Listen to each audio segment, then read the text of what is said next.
This is Josh Wood's Genesis Podcast. My hope is that this will help you connect in new ways with the God of the Bible as it helps me study, process, and think out loud. Thanks so much for listening. Let's go.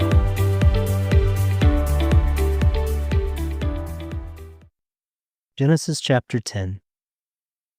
Genesis chapter 10 gives us another one of those lists of names God is so fond of recording. See my thoughts from Genesis 5. Though it wasn't my main takeaway from Genesis 10, it is worth noting that this chapter is where we see the first mention of Aber, the root of Hebrew. It means to cross over or to pass through, and is a rather interesting root word to study throughout the Bible if you're ever interested. It's packed with symbolism. We see a whole lot of cursed in the sons of Ham in verses 6 through 20. In fact, those in his lineage created problems for the descendants of Shem and the nation of Israel throughout history. Egypt, Babel, Canaan, Nineveh. In the midst of this list of names, one sticks out, because he was apparently worthy of expounding upon. Nimrod. Cush was the father of Nimrod, who became a mighty warrior on the earth. He was a mighty hunter before the Lord. That is why it is said, like Nimrod, a mighty hunter before the Lord. NIV. Step outside of the Bible for a second, because Nimrod is mentioned outside of the Bible as well. Josephus writes about Nimrod and his role in the Tower of Babel. Quoting the book of the Antiquity of the Jews by Josephus. Now it was Nimrod who excited them to such an offense and contempt of God. He was the grandson of Ham, the son of Noah, a bold man, and of great strength of hand. He persuaded them not to ascribe it to God, as if it was through his means that they were happy, but to believe that it was their own courage which procured that happiness. He also gradually changed the government into a tyranny, seeing no other way of turning men from the fear of God, but to bring them into a constant dependence on his power. He also said he would be revenged on God if he should have a mind to drown the world again. For that he would build a tower too high for the waters to be able to reach, and that he would avenge himself on God for destroying their forefathers. Josephus paints a picture of a post-flood Nimrod glaring at God and almost daring him. Bring it on. You can't drown us. We're too strong for you. As you would imagine, this attitude doesn't end well. I'm sure we'll talk more about old Nimrod later. Back to my main takeaway this week. Let's talk about sins that have a ripple effect through the generations of a family. I recently listened to a Matt Chandler sermon where he stated the following. You are, for the generation behind you, ground zero. I am earnestly asking God that the stuff that has plagued Chandler men for 200 years goes in the ground with me.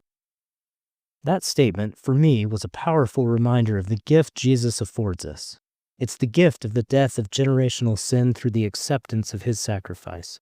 All that bundled up in the guise of Genesis 10, all that sin that created generational spiritual and physical warfare, it is conquered on the cross. Jesus gives us the gift of the redemption of and a pivot point for the lineage of the Old Testament bloodlines. If you've read the Old Testament, you'll recall that the book of Kings, stories of the lineage of those mentioned in Genesis 10, sounds like a broken record at points. And he did evil in the eyes of the Lord as his father had done. And he did evil in the eyes of the Lord as his father had done.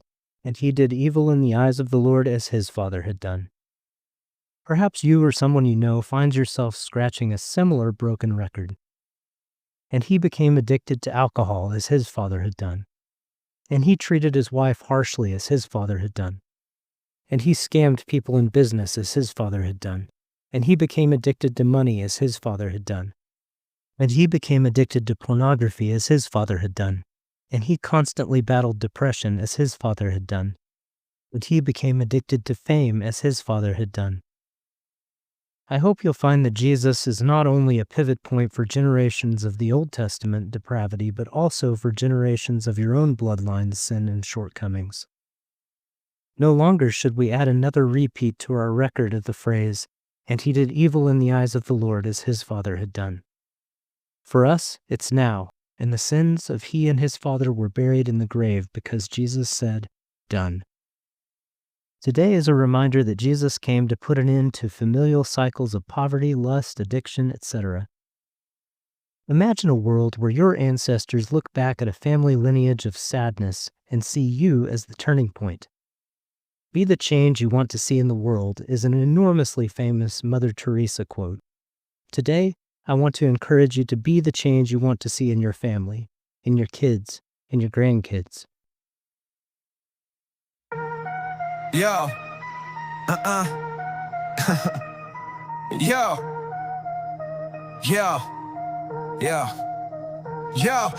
Genesis 10 got a list of names. God's keeping records, it's one of his games. Ever pops up, root of Hebrew, check the law, means crossover, symbolism galore. But Ham's sons, man, they're cursed to the core. Egypt, Babel, Canaan, starting wars. Nimrod's the name that steals the show.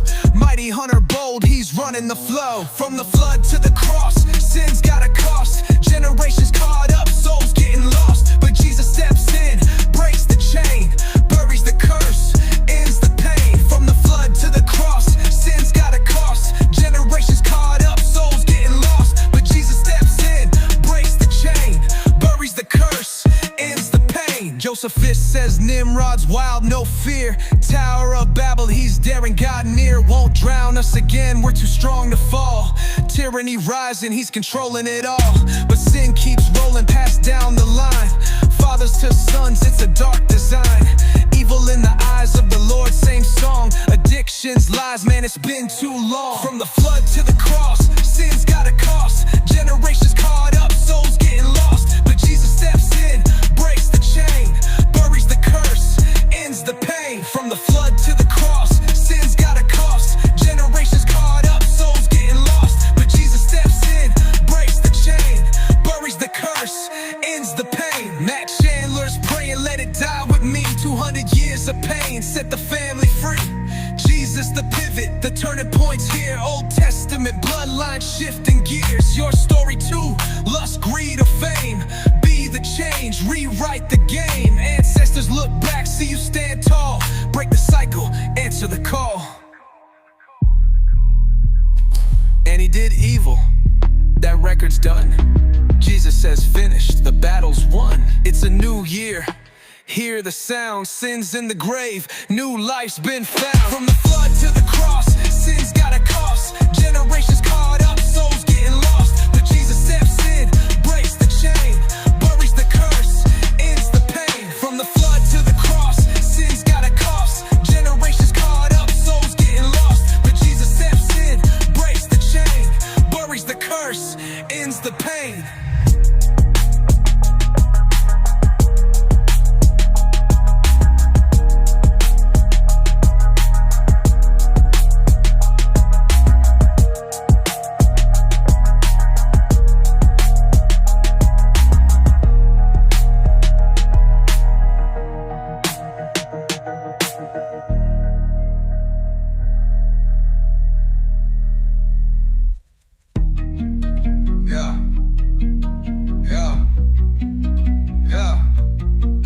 Chandler's praying, let it die with me.